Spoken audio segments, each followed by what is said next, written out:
G'day everyone, I am the man called Kim Osabi, the man with the plan from the land down under, and I'm creating a comic. The Company Men, Dead White and Blue, is a 60-page full-colour comic about a CIA-run metahuman strike force burned by their own agency while operating in the Middle East, and their fight to clear their name and stop an imminent terrorist attack. This comic is the first issue of an exciting, action-packed new IP that mixes the action of Suicide Squad with the intrigue of Homeland, Body of Lies and Copra. With art by some of the best indie talent in South America, and a script by me, this comic promises to be the breakout hit of 2021. The sign-up page link for the campaign is in the description below. Backers who sign up go in the running for the chance to win original art pages from the comic itself. The image you see here is the cover for issue 1, which will be funding on the Indiegogo platform early in 2021.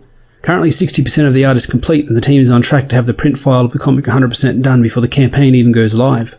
I hope you'll be motivated to join me on this journey, to trust me with a portion of your time, your money, and in return, I'll make the best comic book I can, in the hope it entertains you in a way modern comics so often fail to do.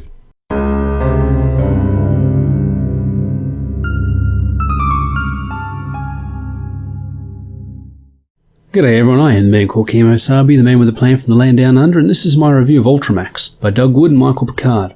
I backed this campaign on the Kickstarter crowdfunding platform and received the digital reward via email. As usual, we'll take a look at the cover, the story, then talk about the good, the bad, and the ugly of this comic book. The cover has a movie poster type format. Far from bombastic, the limited colour palette, high contrast and imagery contained within the central figure does a great job of letting the potential customer know what the book will be about. Because it's a comic book, because comic books are usually superheroes, and because of the title, the customer could rightfully make an assumption that this book is about a prison for superpowered criminals. But a bit more of a hint on the cover would have been good. Some very clear and human supervillain looking types to shout to potential buyers what's between the covers of this book would make sure it's correctly signalling to its target audience. The book starts with the main character as the sole occupant of a prison bus, headed towards the Ultramax facility. This first 2 pages are a great bit of storytelling, almost a short story on their own, a la the 6-word story often attributed to Hemingway. We learn the inmate is Travis Holden, sent to Ultramax for 10 years and fitted with a power-restricting collar, despite him having no known powers. The guards lay into him, furious that Travis killed the world's most beloved hero. The prison bus guard reveals Travis is testifying for the feds to avoid a potential death penalty ruling. Knowing the fate of snitches in prison, Travis vows to keep his head down. The warden explains that the feds requested Travis be put in with the general prison population rather than protective custody, but he also puts word out that Travis is not to be harmed in any way. There's a focus on the warden and the administrator touching their necks, which seems a bit odd, but clearly it's something the author wants us to see.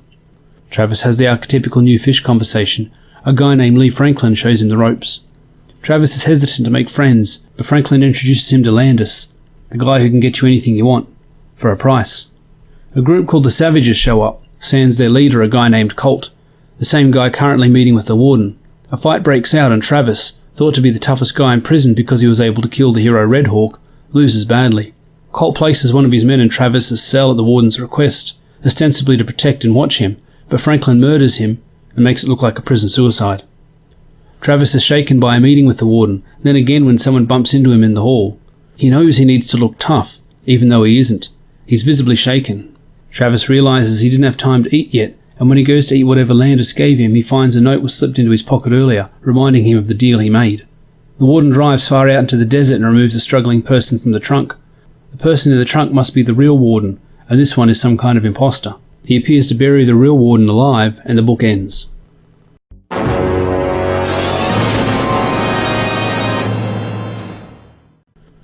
The limited colour palette adds to the bleakness of the story. Media seems to either glorify prison time or portray it as the most awful, miserable living death sentence imaginable. This book sits somewhere in between.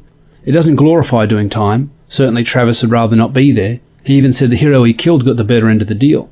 But while it's frightening and overwhelming, prison isn't being depicted as this terrifying rape train Sons of Anarchy made it out to be. The prison is in the desert, and the orange jumpsuits add to the already monochromatic feel. Small bursts of colour pop in the form of alien skin tones and hints of superhero costumes. The art style is scratchy and energetic, insubstantial and fleeting, like it could all vanish under a strong breeze. There's something dreamlike and hyper-surreal about the whole book, like it's all a bad dream Travis is having, but all too soon he's caught up in the politics of Ultramax, and the very high, very real stakes become apparent. The frenetic art suits the underlying tension and violence, and its energy keeps Travis, as well as the reader, from becoming complacent with the narrative.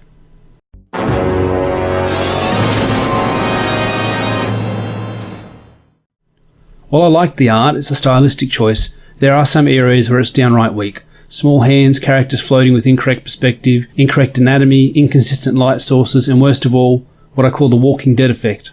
A bunch of regular people in similar clothes and colours means it's hard to tell everyone apart, even to panel, let alone from scene to scene. In a comic about an Ultramax prison for supervillains, there's really no reason for any of these characters to look so mundane. In fact, I think it'd only help the isolation of Travis's character if he was the only one, or one of the very few normal-looking people. The places where the art is weak lets the story down at times, and pulls you from the story, something creators should always avoid if possible.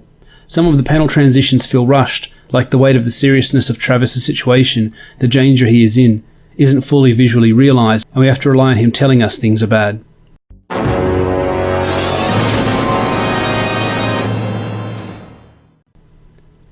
I received the first issue for review purposes, but backed the graphic novel perk, which tells, I assume, the whole story. I don't know if the graphic novel, which is also available as individual floppy issues in the campaign, is planned to be a whole season with more to come, or a complete story in itself. The pacing on this book is definitely paced for the trade. It's like the first issue of a television series. It's not at all bad, it gives you plenty of characters, subplots, intrigue and mystery. It hints at bigger events, bigger schemes and scams that we aren't yet privy to. So many new creators want to over-explain things, but the audience is smarter than you give them credit for. They will wait, if baited well, for those big payoffs. The murder of Red Hawk, the details of Travis's deal, the plan to threaten his life by leaving him in Gen Pop, the identity of the Warden. In less than 30 pages, Doug Wood has given us plenty to think about and look forward to. Travis is a criminal, he admits it. He also committed the crime that got him incarcerated. He admits that too. He's technically a bad guy.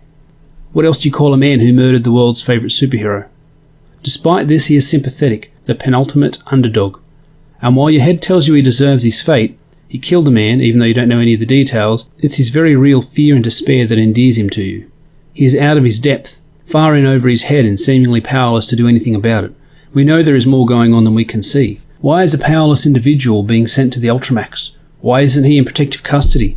Who is sending him messages? How will he survive this place? Who killed the Warden and what is their agenda? Like the very best comics, the only way to get these answers is to read the next issue.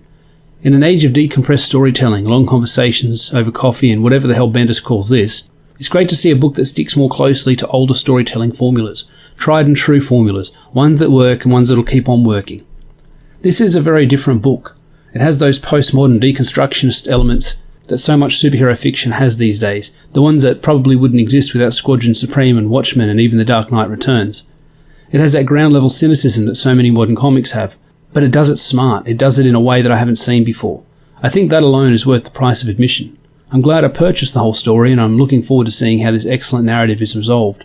This is smart, sharp, punchy, and grounded storytelling of a high order. Worth buying, worth reading, and worth learning from. Check it out. This brings us to the end of the review. Thanks for taking the time to watch, and I hope to see you in the next video. Take care.